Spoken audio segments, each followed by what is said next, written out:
Bonjour, nous sommes le mercredi 22 octobre 2014, il est midi à Paris, dans le 13e arrondissement, et ailleurs d'ailleurs aussi, et je veux vous parler de certaines considérations linguistiques, puisque je suis parti récemment sur des propos linguistiques, et je vais continuer sur ce chemin.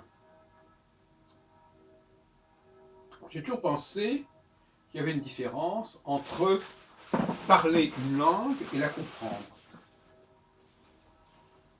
Beaucoup de gens peuvent s'exprimer dans une langue et ne comprendront pas la plupart de ce qu'on dira dans cette langue.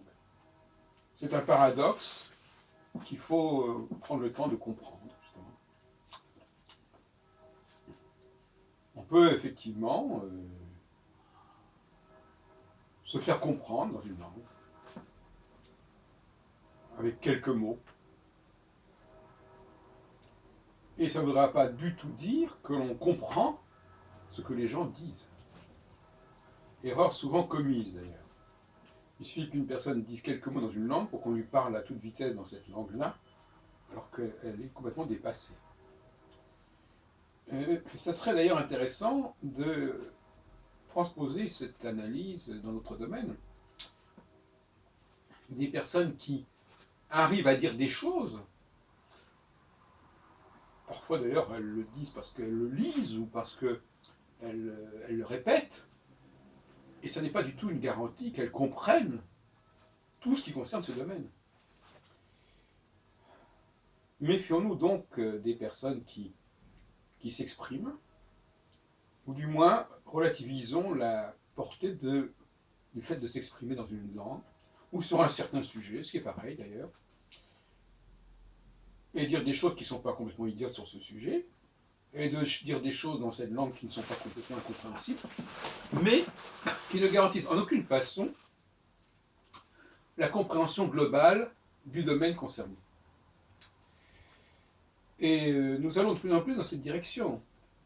On peut très bien imaginer des machines qui émettent des propos, qui émettent des connaissances, et qui ne sont pas du tout réceptifs à ce qui se dit, et qui sont complètement dépassés par ce qu'on pourrait leur dire dans ce domaine et dans cette langue.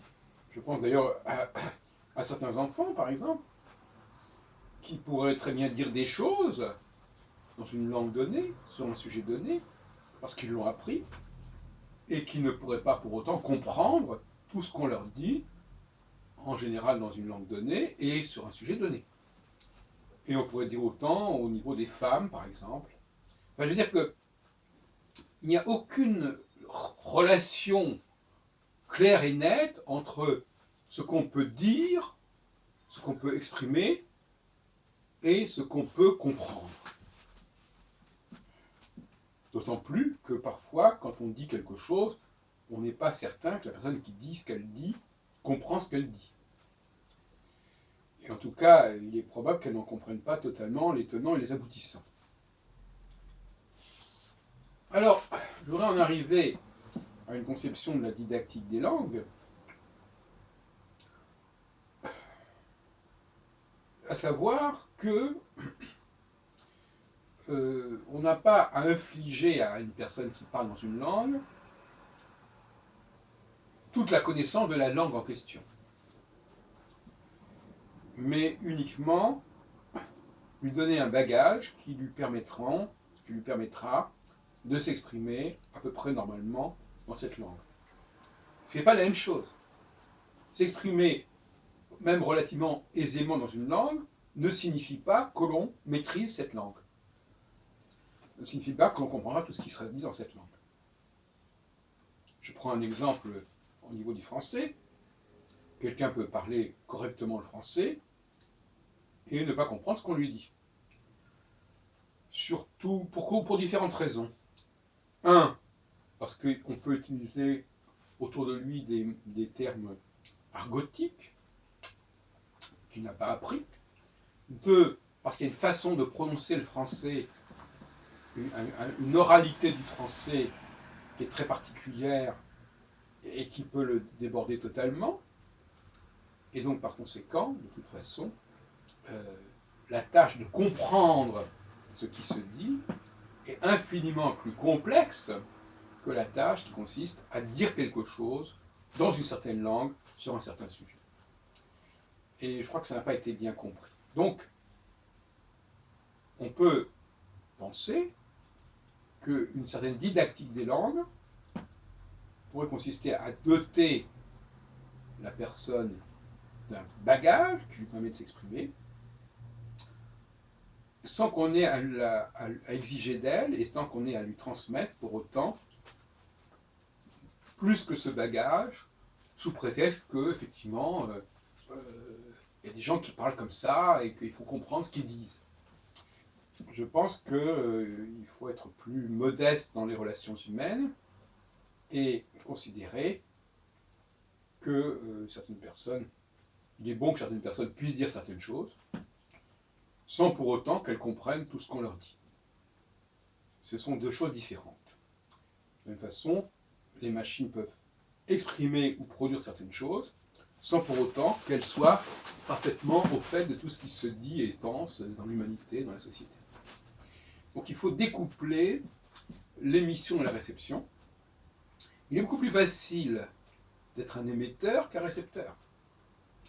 On peut se faire comprendre, c'est beaucoup plus facile de se faire comprendre avec un bagage réduit que de comprendre tout ce qui se pratique dans une société donnée, dans un milieu donné, dans une culture donnée. C'est au niveau de la diachronie, au niveau du temps que ça représente, c'est pas du tout la même dimension, la même échelle.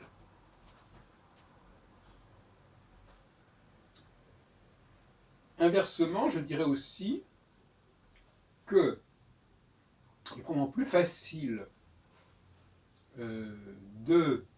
Alors là aussi, il faudrait distinguer l'oral et l'écrit.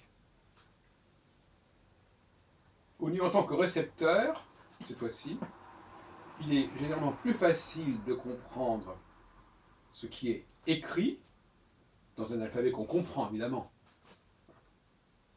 quitte à ce que l'alphabet soit changé, que de comprendre ce qui est dit. Dans le cas du français, c'est assez flagrant. C'est beaucoup plus facile de comprendre le français écrit pour un anglais ou pour un italien que de comprendre le français parlé. De la même façon, on peut aussi dire, mais c'est moins clair, qu'il est peut-être plus facile d'écrire dans une langue que de la parler. Parce que là encore, il y a des subtilités, des complexités supplémentaires qu'on peut éviter quand la langue est écrite.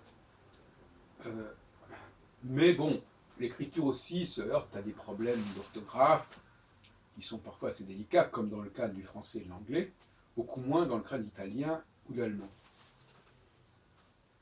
Donc, voilà le propos que je voulais tenir, à savoir, et je crois que c'est surtout dans le rapport entre l'homme et la machine que ça se pose, mais aussi entre l'homme et la femme, avec les problématiques qui se recoupent. Je rappellerai ce que je disais l'autre jour à propos de Marx, qui disait que la machine permet à la femme de supplanter l'homme dans le domaine de son activité professionnelle. Dans le manifeste du Parti communiste, dans le premier chapitre sur bourgeois et prolétaire. Donc, effectivement, il faut distinguer clairement le bagage qu'on doit donner à quelqu'un pour qu'il puisse s'exprimer dans cette langue et transmettre, et le bagage qui impliquerait qu'il comprit tout ce qu'on dit. Et dire la transmission, par définition, alors ça c'est un autre sujet mais que j'aborde en passant, la transmission n'exige absolument pas de celui qui transmet qu'il comprenne ce qu'il transmet.